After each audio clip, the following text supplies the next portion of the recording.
My thoughts react that it's only the thrill. Boy, girl, such fast. It's physical.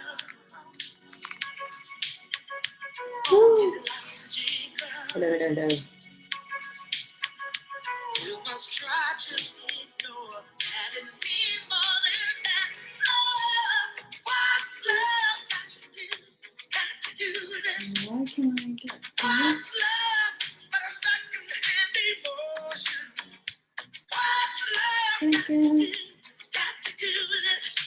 Who needs a heart when a heart can be broken? They see you and I'm acting confused. Hello, everybody. Hello, hello. Sorry, it's my first time figuring it out, Zoom and adding into YouTube, so just give me a second. Okay. Yeah.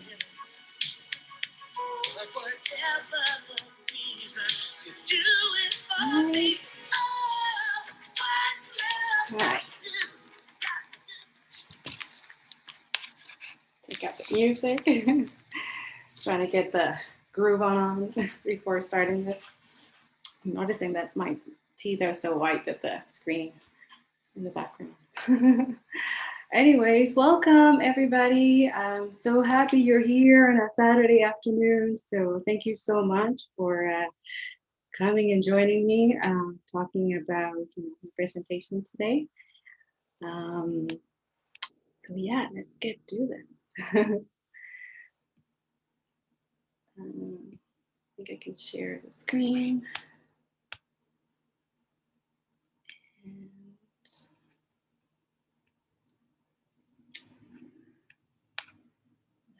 see if I'm figuring this out right.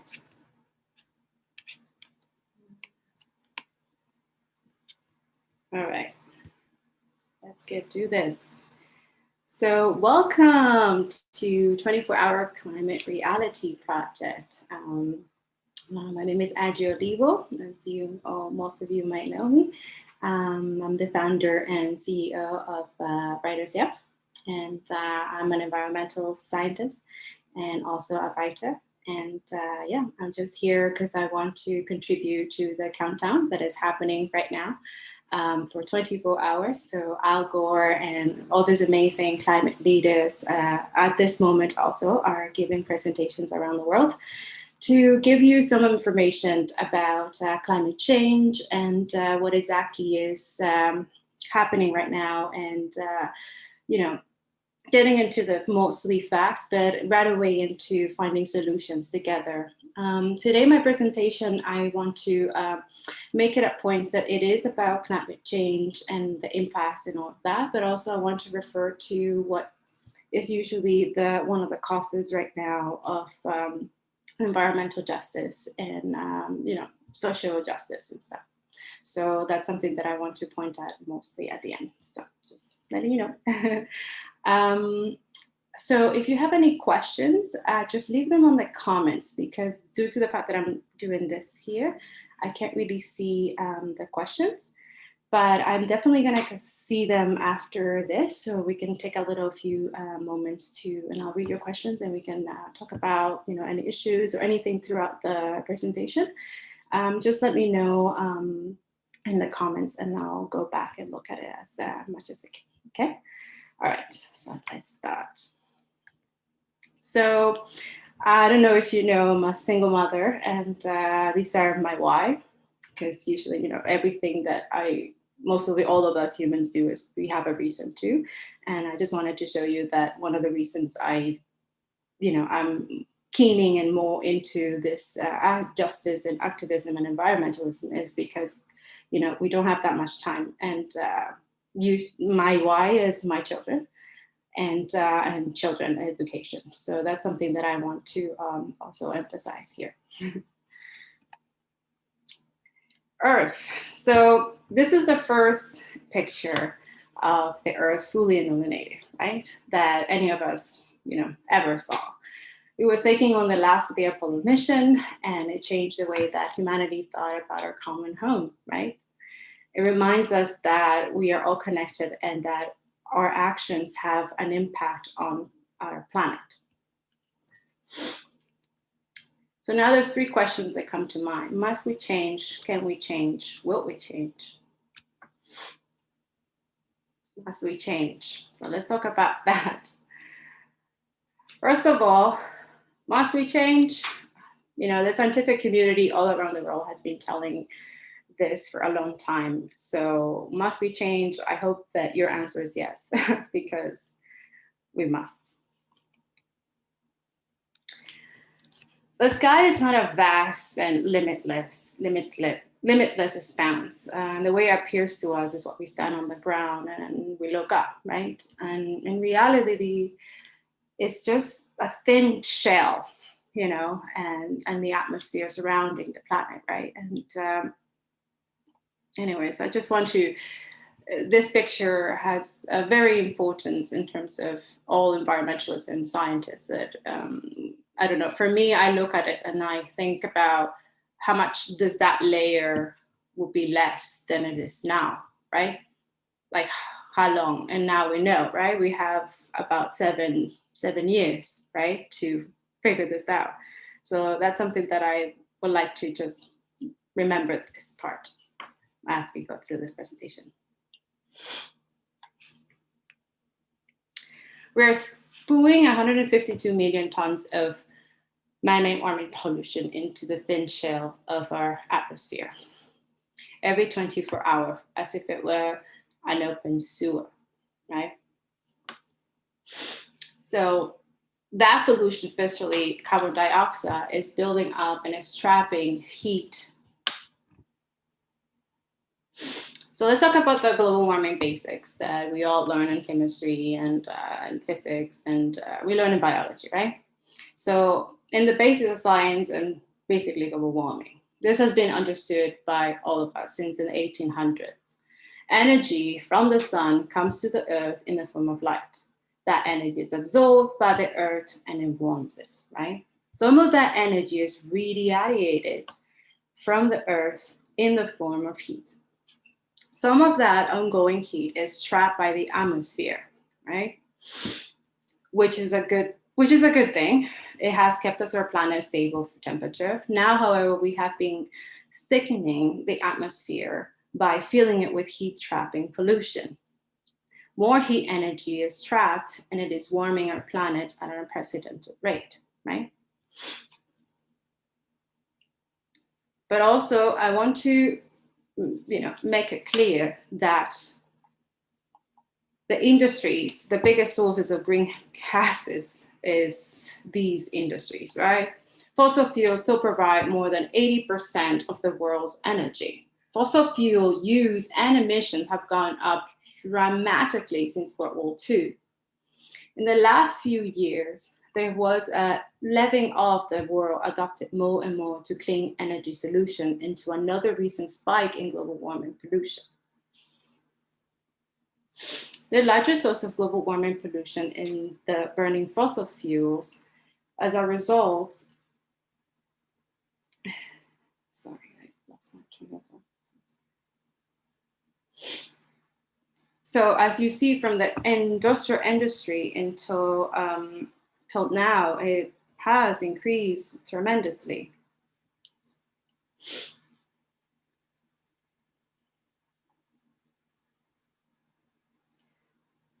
Sorry. Yeah.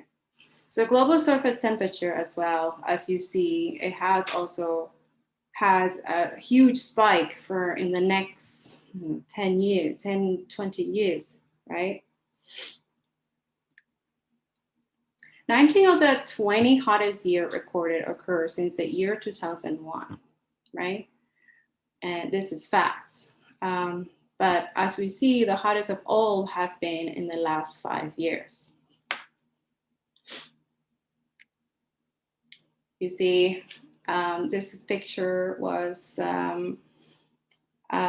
terms of heat, right? Heat itself is a problem in many parts of the world and many parts of the country. Heat affects not only people, but animals, crops, and our weather. global ocean heat content, right? So as everything increases, the water also increases. On a global basis, more than 90% of all the extra heat energy trapped by our atmosphere is going into the oceans. This heat makes ocean-based storms like hurricanes, typhoons, and cyclones stronger and more destructive. And this will increase in the next year or so. Half of the increase in global ocean heat content has occurred already in the last 20 years. We already know and are experiencing it already, right? In different parts of the world, this is a problem. As you can see, a Hurricane Florence, the intensity of the hurricanes, right? This was in 2018.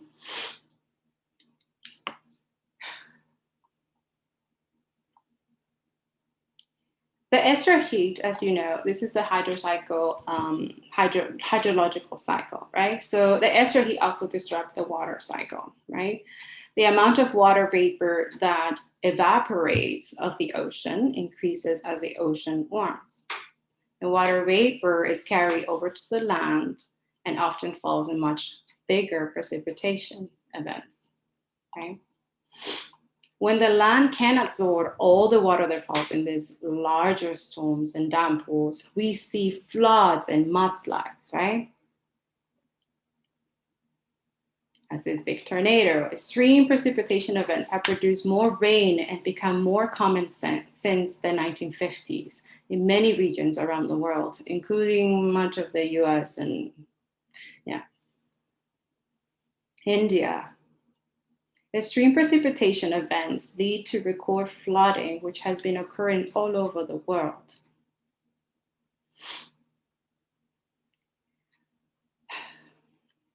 Sometimes people wonder how global warming can be blamed for causing more precipitation and flooding, and at the same time, more drought. This extra heat trapped by rising levels of greenhouse gases actually leads to both.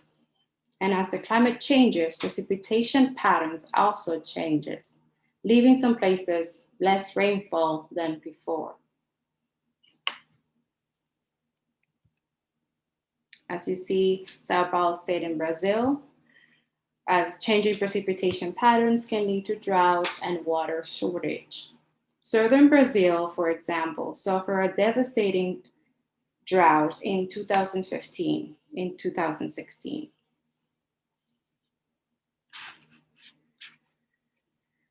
How's this sound? I don't know if you guys can hear me. Let me just see.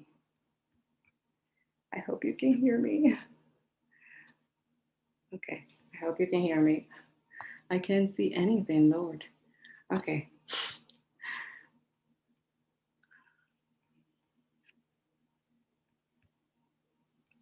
It's like being in the dark. Can't see what's going on. I think, are we still?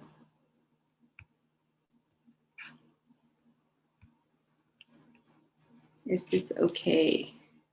Can you hear me? I can't see anything. I just want to know, can someone let me know if you can hear me? Just to make sure.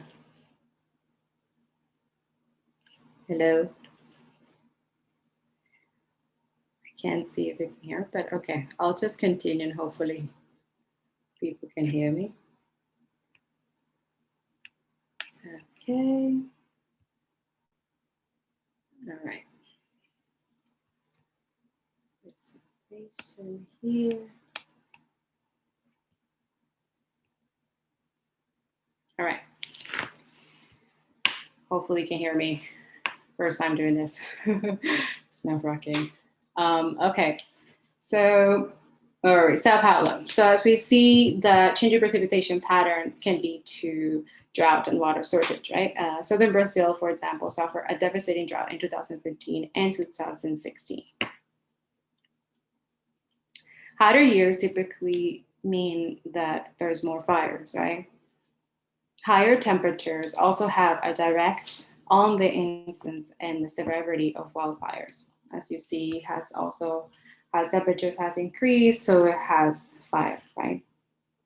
Here we see the number of large fires correspond closely to years with higher average spring and summer temperatures. Today, as we already are experiencing in California, the fire season in the Western US is more than 100 days longer than in the 1970s. So remember that. This is for Murray, Alberta, and Canada. We also have that here. Not as often as in the US, but it also does happen here. So we see, and the fires have been, devastating. As we know, this is the recent one, Tucson in Arizona. It wasn't long ago, right? And the fires, this is one of the less than a month ago. Yeah, pretty much a couple, six months ago. And it's still going, right? This is King Fire grew to over 6,000 acres within 24 hours. So everyone out need to evacuate everything one day. As also the most known one, the Australia fire.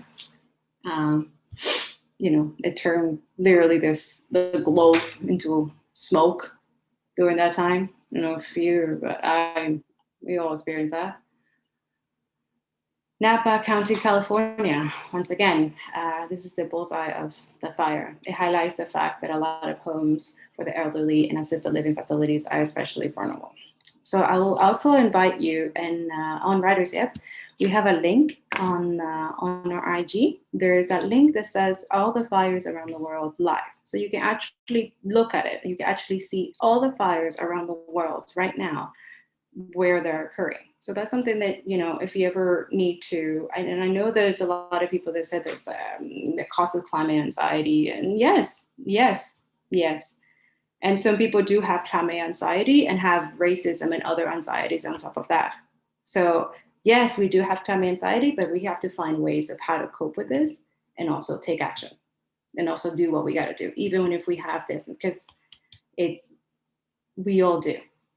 It's just we have to find, it's funny that it's mental health day today as well, and talking about that. Just, I know that looking at this stuff can create that kind of effect, but at the same time, it's reality. It's real, and it's happening now, and it's happening, and it not because it's not happening to you and your place, it doesn't mean that it doesn't affect you. Everything that anybody does on this planet affects everyone. Everyone's affected. All right. So this is, yes, it does cause fear and anxiety, and you know what I mean? But that's what we do. We're humans. We adapt, and we have to move forward. We have to adapt to this changing pattern because it's inevitable now, right? So, I mean, that's what we hear, right? You're here to find out how can you be a warrior? How can you fight?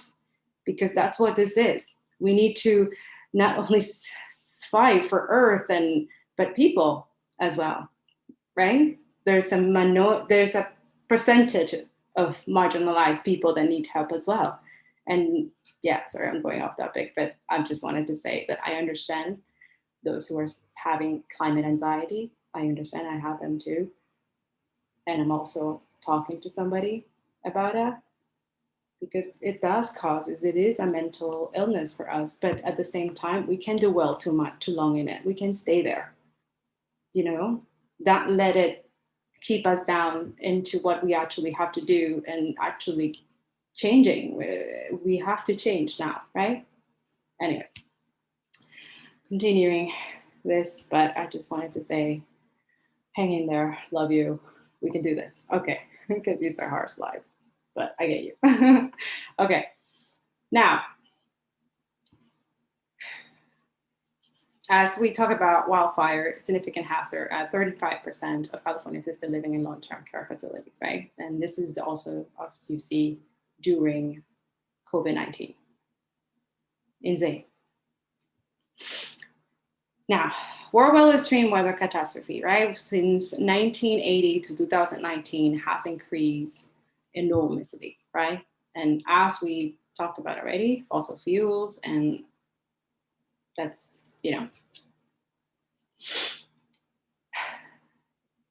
the number of climate-related extreme weather events have been going up, right, according to insurance industries.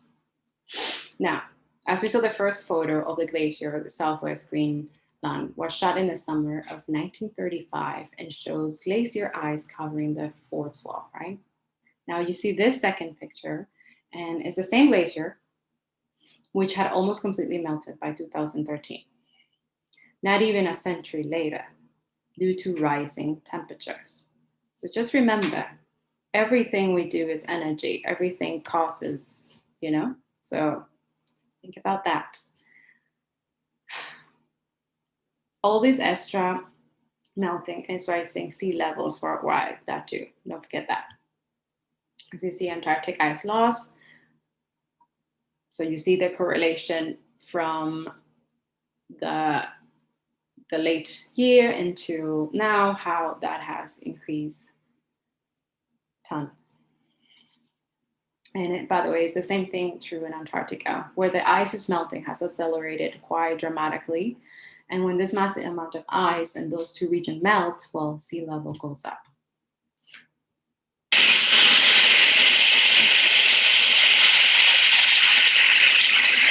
So this flooding occurred in Miami Beach, Florida, with no rain. High tides now regularly flood the streets in Miami Beach, as well as several other coastal cities around the world. This situation will only get worse as sea level continues to rise. These are the top 10 cities at risk from sea level rise. And yeah, you see as the asset, right? At risk.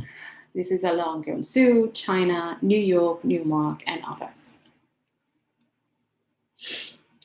Miami, Florida just recorded its hottest week ever, and that was in June, right? But now, also they have floods, they have a lot of issues going on also over there. These are the top 10 cities at risk from sea level rise in terms of population. And looking at the cities at risk of population, we see that many huge cities in developing countries are very much in danger. If part of these cities become uninhabitable, where will the people who live there go? Right? Where are they going?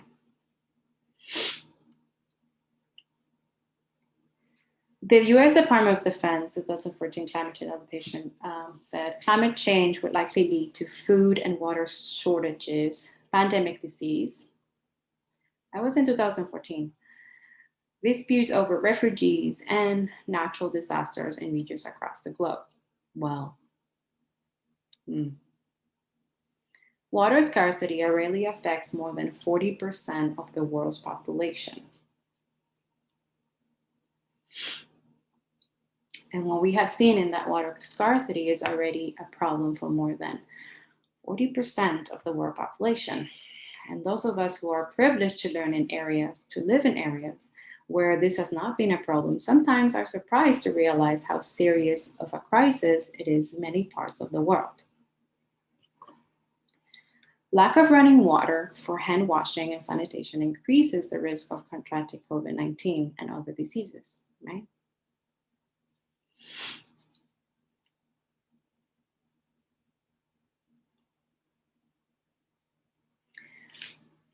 So as we see increase in annual water demand, right, and this is from 2005, this is a prediction that is facts, it's in scientific papers.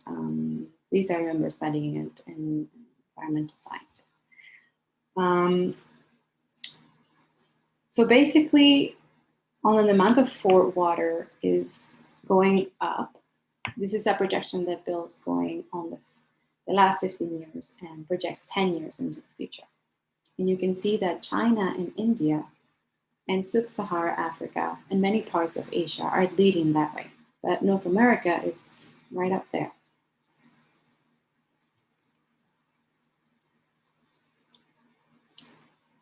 Major groundwater aquifer lives in water, right? So you see in the next, now, if we look at it, the underground aquifers are so vital, right? For our water, right?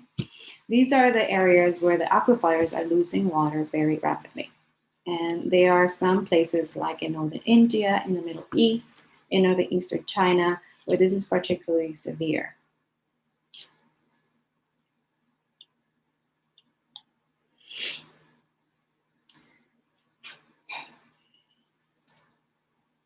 Heat stress is now beginning to decrease crop yields from rice, corn, and soybeans.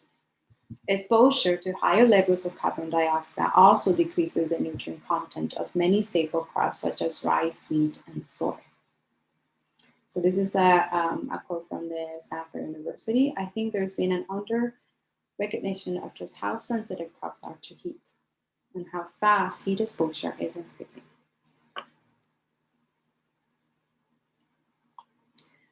Climate change is a medical emergency, said the professor Halton Montgomery.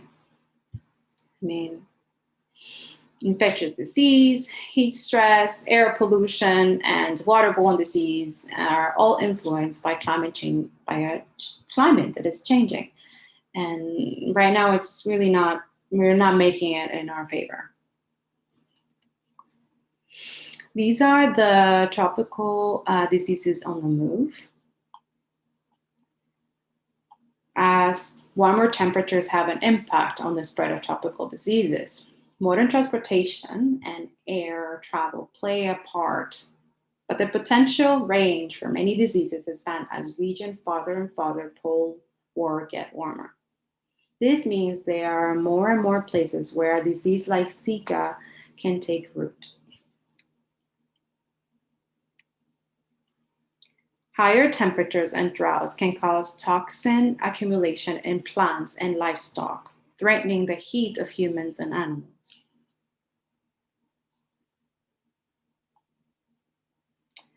The main mosquito that spreads Zika and dengue and yellow fever is now covering a wider range in a warmer, wetter world. In a warmer temperature, the virus incubates faster and mosquitoes breed more and are able to transmit the disease longer. The health impacts of the climate crisis are often overlooked, but will affect millions of people. The health impacts of the climate crisis are often overlooked, but will, sorry, I just repeat that. Anyways.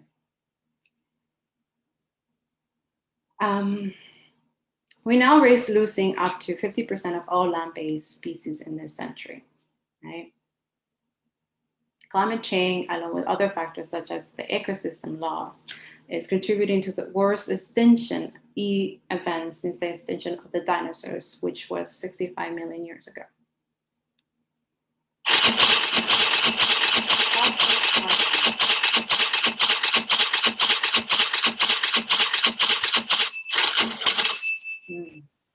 And much, much more, right?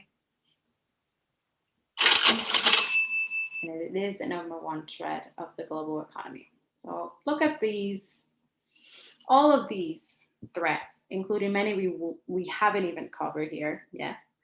And the fact that the World Economic Forum says climate change is the #1 threat to the global economy. So must we change?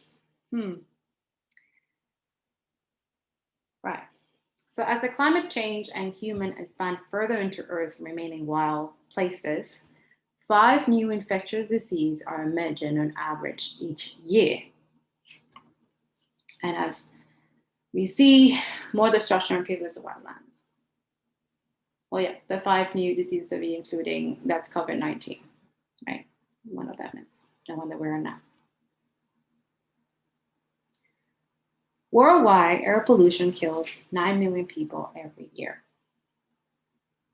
You'll hear the phrase PM 2.5 as the tiny air pollution particles like soot that can go deep into the lungs, and air pollution kills 9 million people every year. So the more air pollution that we put into the air from the burning of fossil fuels and other sources, but principally fossil fuels, the more death results. This is an extremely serious medical emergency. This is the death attributed to ambient air pollution. Air pollution, as we spoke about, kills 9 million people each year. And the same burning of fossil fuels that creates global warming pollution also creates the particles that causes more lung diseases and heart diseases.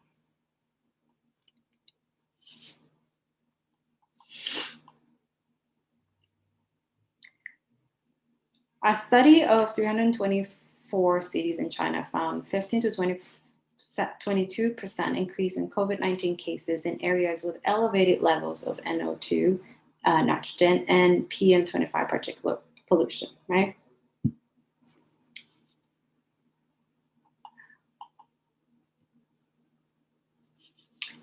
This is a picture in Tokyo, Japan.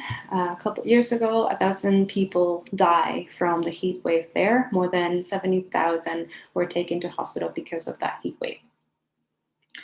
Here is 1,032 people that died. 71,000 were taken during Japan. I just said that, sorry. Yeah, so this is in the Gulf of Mexico.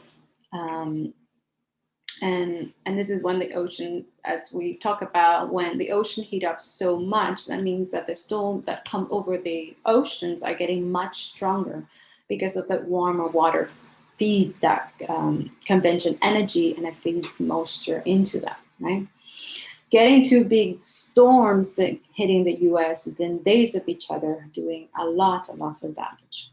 And these are just the beginning. Yeah.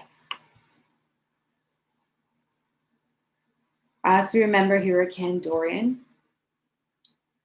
Dorian was the strongest storm at the landfall ever recorded in the Atlantic Ocean, with winds of 185 knots when it struck the Bahamas. So you remember I mentioned that now, because of the disorganization of the Northern Hemisphere jet stream, sometimes these storms stay in place. This is another example. You might remember when the Bahamas were hit by this storm.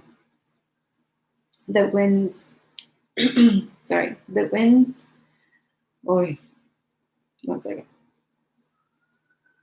Sorry. The winds of 185 miles per hour, almost 300 kilometers per hour. It was known to be unbelievable. It stayed and didn't move more than 1 mile per hour for a period of 5 days. Yeah.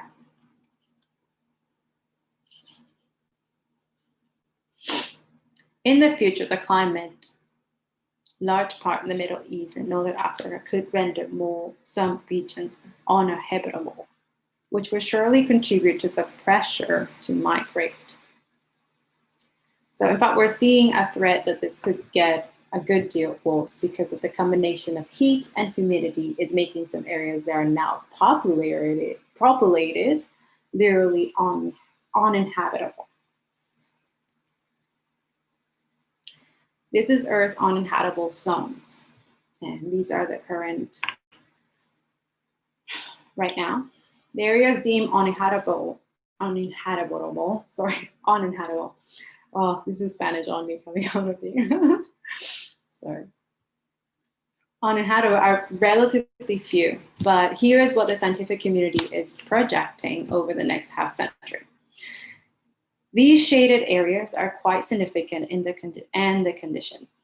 Unless we act, are due to become so harsh that people can't live there. And of course, long before that point, they'll feel it coming and they'll leave and go to other areas.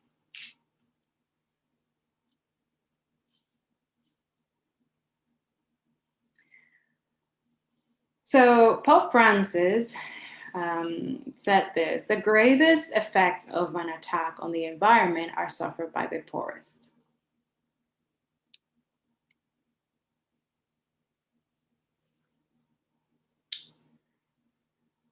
And millions of people were left. So this is New Orleans, Louisiana, right? This was 2005. Millions of people along the Gulf Coast and in New Orleans were left homeless by Katrina. So remember Katrina, right? That was insane.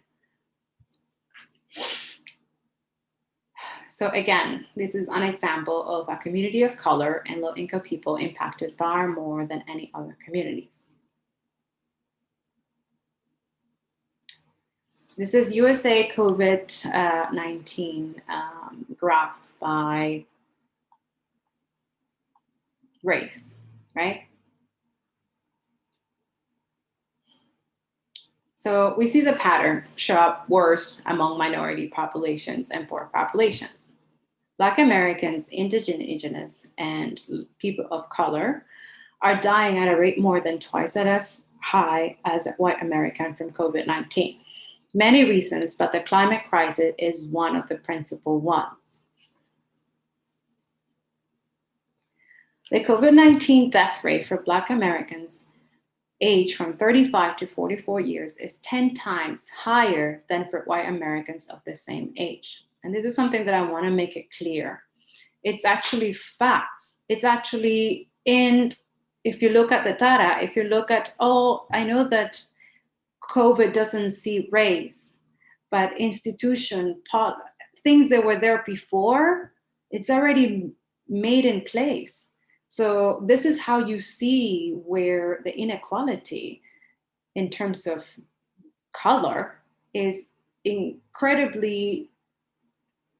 much, right? It's too much. And this is what we're trying to talk also, that climate change is along social change, right? And this is why, because there's a huge inequality and there needs to be a change, okay? There needs to be this, not just this. And then everyone else, well, it's no. So this is New Orleans, Louisiana, flooding like other disasters that I've mentioned, disproportionately affect minority communities, people of color, communities with low income families as well.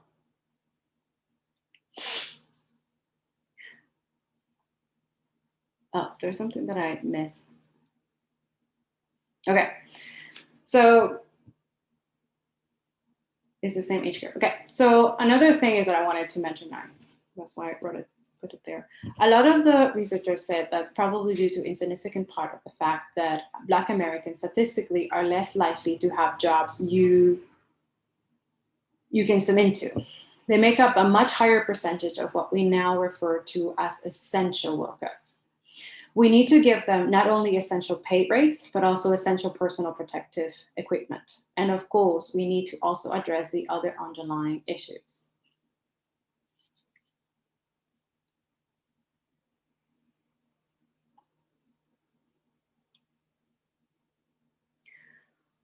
Overall, African Americans are 3 times as likely to die from particulate air pollution as the overall population. Again, this reflects many factors. Communities of color and minority population are far more likely to be downwind from the smokestack and downstream from the hazardous waste flow or live adjacent to the coal ash sites and the hazardous chemical waste sites. And they're more likely to have less access to quality healthcare. There are other factors, and I want to cover a couple of them later on in terms of the kind of jobs that are available, which also plays a role.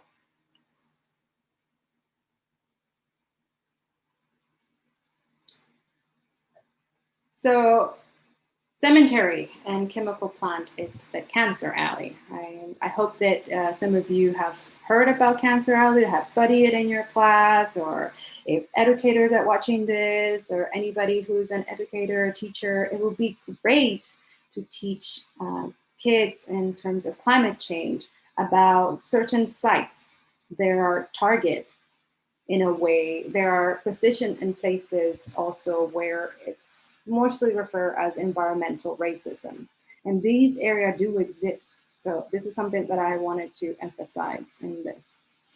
So 8 out of the 10 Louisiana parishes with the highest death rates from COVID-19 are in the states of Cancer Alley. And there's other places called Cancer Alley that are similar to this. And this is something, a great project that you can initiate with children and schools about where to find these sites and who is affected, who is, stuff like that, that you can make it kind of fun to learn climate change studies or things to do. So that's one of the things that I wanted to say about that. Now, so if you look at the vulnerability to air pollution from all kinds of sources, not just the burning of fossil fuels, but also the chemical plants like the ones here in Cancer Alley, for example. If you look at Cancer Alley and about an hour north of New Orleans in Louisiana, 8 out of 10 parishes with the highest death rates in the county from COVID-19 are in Cancer Alley. And now they're proposing to build yet more chemical and plastic plants. There's almost as if somebody called it is a sacrifice zone. So make it like a climate change game. Oh, let's find the sacrifice zones. They do exist. They're there. And kids in the future, they should know this. They should learn this. Anywhere in the area, they should know this. Kids should know this. Okay. And now they're proposing to build, And one of the reasons why communities of color are so much more likely to be downwind from the smokestack and more vulnerable in the other ways, as I mentioned, as they have been deprived of having as much political and economic power to defend themselves against the location of these toxic producing facilities. And that it's just not right? It's not fair, it's not right, it's just not justice, it's environmental injustice, right? So this is something that, to learn about climate change and social change, this is something that we can start educators in school about climate change to talk about those zones, right? And who's affected, who's the people who are around those areas who are affected, right? These are great stuff to study, to learn. There's many books about this stuff that it needs to be educated, and children now, so they learn about these places and how they can take action and how they can help their communities in regards to these zones. How can they change it? But also, we can't leave all the fault to the people, right? It's also these corporations, these organizations that are making millions by, right? The percentage of US African American children suffering from asthma is nearly twice that of white children, and their death rate from asthma is 10 times higher.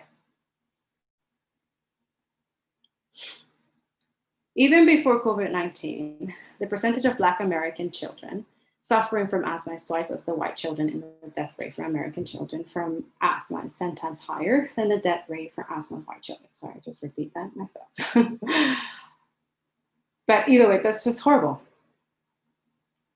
And I guess I repeat it myself because I do repeat it myself. Literally, I read that sentence and I'm like, how is that possible? That's just wrong. It's wrong.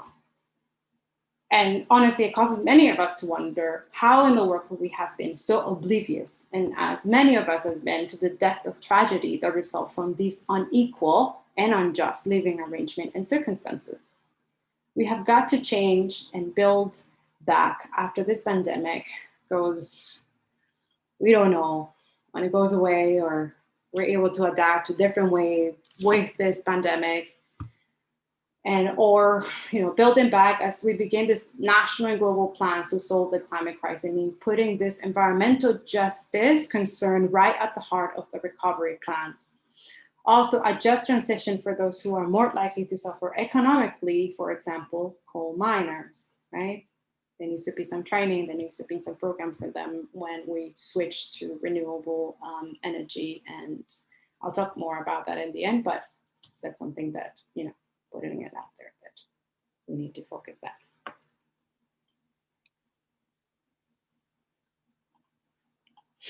Loss of income from COVID-19 driving recession will push millions of people into food insecurity. The pandemic has already affected the labor supply and export markets for some food crops and commodities. And again, we're now in the middle of this pandemic, and we need to remember has already pushed a lot of more people into hunger status, okay? And some of these scientists are, and some of us really, are really concerned about this issue. So this is something that I want to talk about in terms of inequality. And this is where racism and white supremacy, and it's something that I've been talking a lot about and talking with my team, myself, and myself doing is the colonization of what's going on of our mind. In order to change it, to build equitable world, we have to look within, and we have to those patterns and those things that we were taught, and educate ourselves, daily, really. Okay, so here's a cause of this inequality in the impact of environmental damage on families and communities of color. That is net worth and family wealth. Here is a deception of a so-called average Black family, so-called average white family. So I just see Black family. So how much wealth does the typical family have? Well, shockingly, it takes 11 and a half average Black families to equal the wealth of one average white family. And this has been unchanged for half a century or more. And the income earning capacity of the gap there hasn't changed in 50 years. So when you hear people talking about structural and institutional racism, we got a long way to go. And we got to get busy. Again, as we put in place these solutions for the climate crisis and these sustainable recovery programs after the pandemic, we've got to put the concern right in the heart of what we're planning to do, okay?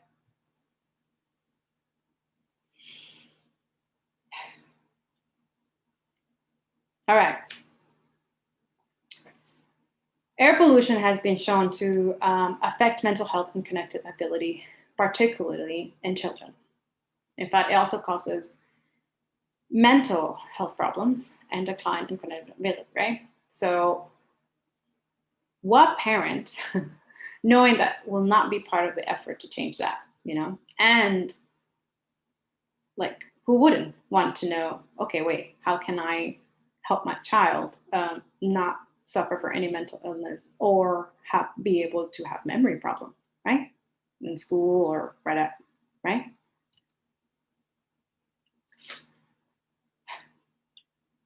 So there might be a threshold of global warming beyond which current agriculture practices can no longer support large human civilization. This is the IPCC statement.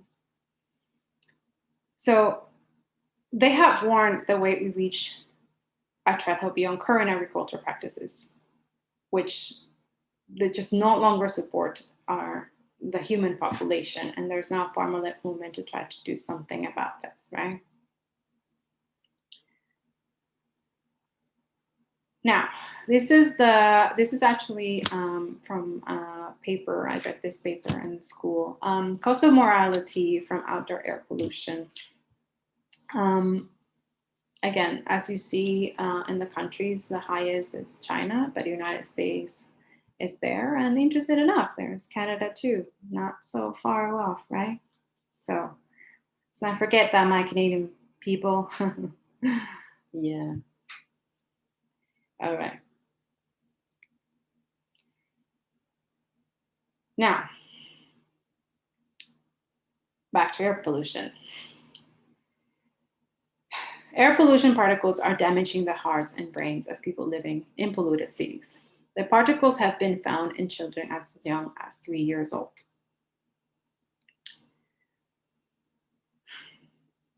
So, yeah, so we already experienced the different kinds of problems of air pollution and its particles, right? So,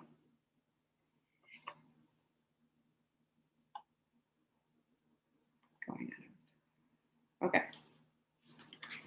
So, another thing that is an issue as well is fracking, which has been linked to water pollution, air pollution, and surprisingly, earthquakes, right? So fracking is one of the techniques for recovering fossil fuels from these shale reserves that has been linked to water pollution, as I said, and air pollution. And in terms of earthquakes, surprisingly, is they re-inject the wastewater used in the fracking process. So that actually causes earthquakes. Another problem is methane, right? So on the average from the fracking process of methane and the leakage of methane from the gas pipelines, natural gas is methane, okay? Natural gas is a branding label from long ago, but it's 90% methane, And the leakage has been found 60% higher than what was previously estimated. And that's really important when you look at the cause of climate crisis, because over a 20-year time frame, each molecule of methane is 86 times as powerful as each molecule of CO2. Remember that. It's a very potent global warming pollutant, methane. It's not a bridge to the future, it's a bridge to nowhere.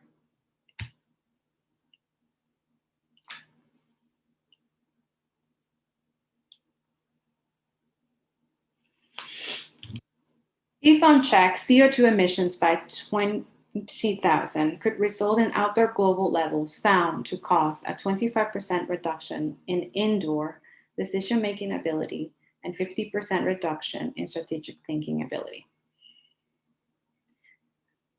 I'm just going to leave this and just read it again. Yeah.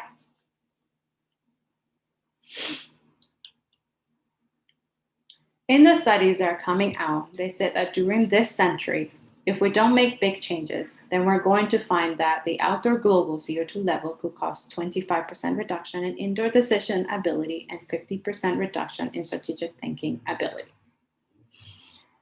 I'm going to tell you something. This quote, every time when I look at it or when I see it, it's just intense. And when people talk about that, about climate anxiety and climate thing, this is something that does get me anxiety. But at the same time, I don't look at it that way. I look at it, how can we reduce this percent? How can we work on this? How can we fix this?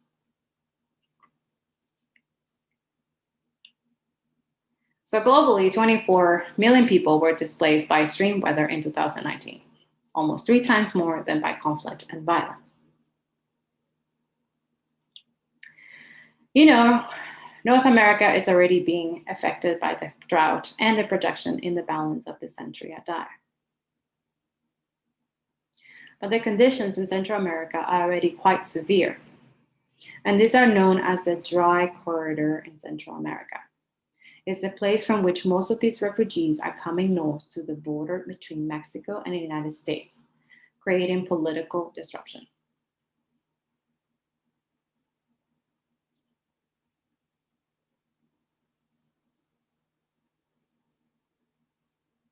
So between now and 2030, the number of people annually impacted by coastal flooding is expected to double worldwide, and the amount of urban property damaged by coastal storm surge is expected to increase tenfold. So must we change? Yes. Can we change? We do have solutions. I know that was really dreadful and very depressing the whole way, but that's what it is. This is the reality, and this is why we're here, right? We're trying to see, okay, we already know this. We know what the things that we got to do. Now, what exactly, how can we move forward, right? How can we do this while also living through a pandemic, while also dealing with mental illness, while also dealing with all these things that's right now it's happening. But it's changes that they are necessary. These are changes that we all have to do, all right? This is what all this is. That's why we're here. We're trying to see what kind of changes, what can I do to contribute to reduce my ecological footprint? How can I contribute to also keep my mental well-being and be okay during these times and keep myself safe and others safe, right? Compassion, kindness, all these things are part of the solution too. Helping each other.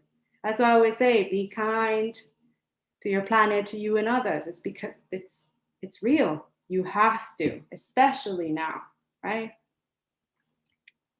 All right, let's look about good things, positive things now, not dwelling. Right, green energy. Yay, I hope you're excited about this because I am. I'm excited about green energy. Yes. All right. So green energy progress. So this is what the projection that they had in 2000. So worldwide, the wind capacity will reach to 30 megawatts of electricity worldwide by 2010. Okay. As of 2019, we had exceeded that prediction to 22 times over. So that's pretty good. Now, the global wind energy capacity has also seen a huge growth from around the world, right? As you see the years go by, it also has. Wind energy could supply 40 times more electricity than the entire world currently uses. 40 times. I mean, we've seen other places where they are already using wind energy, which is pretty awesome. Solar energy progress. So in 2002, we had, in 2002 projection, the solar energy market would grow in gigawatts by 2010. And look at that. And last year, we reached 121 times that. Hey, that's pretty cool.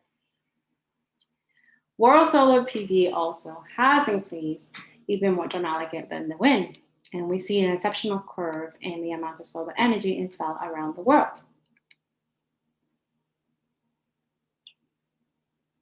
So just as we have seen with other technologies, such as computer chips and cell phones, solar costs have fallen dramatically. In some regions, solar energy is less than half the cost of electricity from burning coal. So this is so far, we're still researching it, but 117 global financial institutions have announced that they will stop financing coal-fired power plants. That's big. Now, another good thing is called pay-as-you-go solar power. So, and right now in many countries where there's no universal electricity grid, we are seeing consumers and businesses leapfrog old technology and install solar panels in places that have long been denied access to electricity. Yes, so solar installer is forecast to be the fourth fastest growing job category in the US through 2028. And wind turbine service technician is second. So yeah, so the second fastest growing job is wind turbine technician.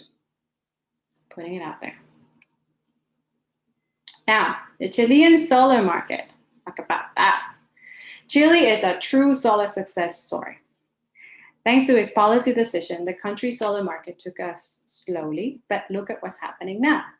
At the end of 2018, Chile had 2.3 gigawatts installed solar and has an additional 16.67 gigawatts of solar projects approved or under construction. There are many regions in the world where this type of growth and development are possible, and they're already here happening.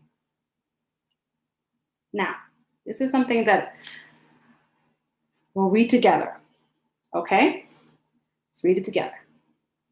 There is enough solar energy reaches Earth every hour to fill all the world's energy needs for an entire year.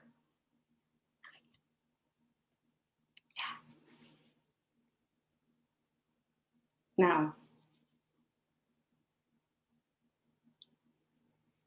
investments in renewables and energy efficiency creates 3 times more jobs on average than investment in fossil fuel technologies.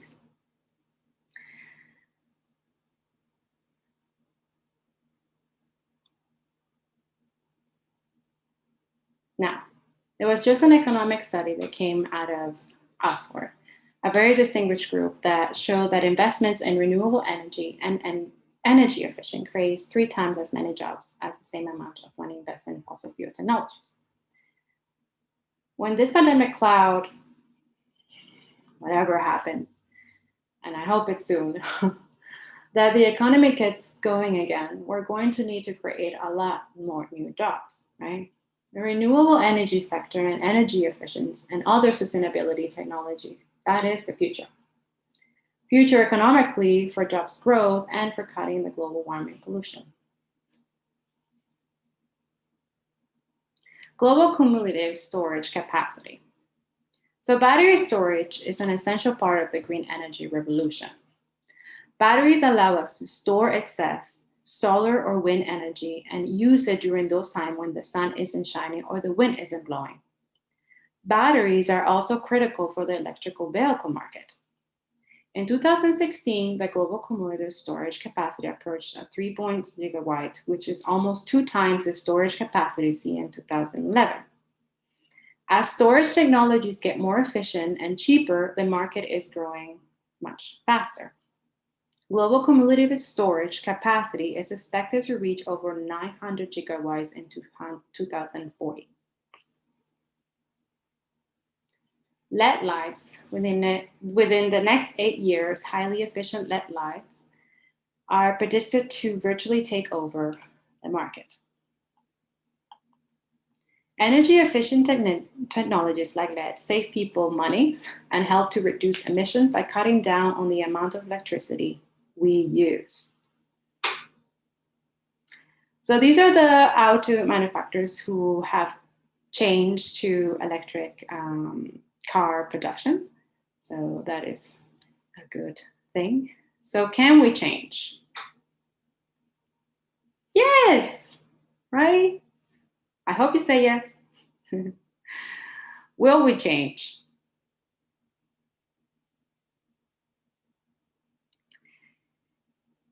Wait, this one has like a little video here. In the 2015 Paris Agreement, every nation in the world agreed to work together to achieve net zero greenhouse emissions by mid-century. So the US cannot legally withdraw until the day after the 2020 presidential election. So my American friends who are here, I really hope you already are getting your ballot and going to vote. Okay, November 3rd is a very important everything. So please vote. Please go vote. Okay, I'm all the way in Canada, but I'm worried about you. So just go do it. Okay, yeah. Now there's also been many marches, many things that has been happening. So the climate march. Also, there was one here. These are the pictures that we took at the one when Greta came here. These are over 240 global companies that have made a commitment to go 100% renewable. Now, I know you see them all here, and I just letting you know, we still have to keep them accountable, okay? Like we know a few, they're not doing that yet, right? So this is something that I wanted to show you that this is just a part of the supposedly 100 companies, but there's still 100 of these who contribute 71% of carbon emission, okay? So keep that in mind.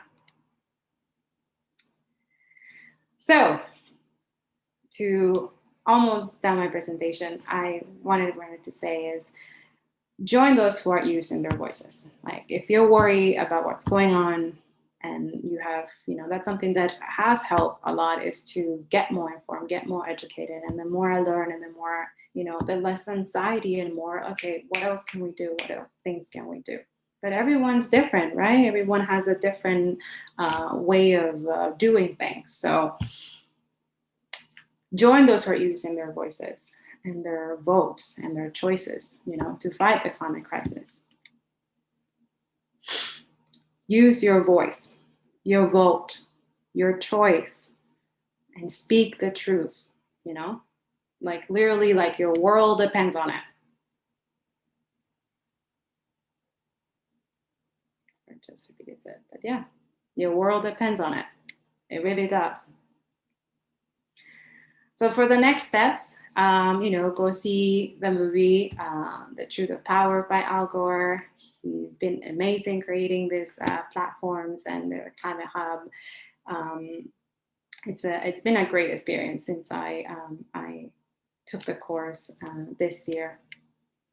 Also wanted to tell you that there's books that we have at Writers EF and also our bookshop. So you can go on our links, and if you want to learn more about climate change, learn to decolonize yourself and learn more being just anti-racist and how to heal traumas. We're still adding more books to how to continue working, and but also, you know, education is vital during these times. And that's it. I hope you enjoy this presentation, and you know, use if you wanna. This is the barcode, and I hope you can see it. Is the code that you can use to plant a tree. So you let like Climate Reality Project that you were here today, so they can climb a tree for you. And yeah, I hope everything goes well with you. I'm not leaving yet. I'm just gonna see if there's any questions. I'm just gonna stop sharing. Sorry, it's like my first time doing this.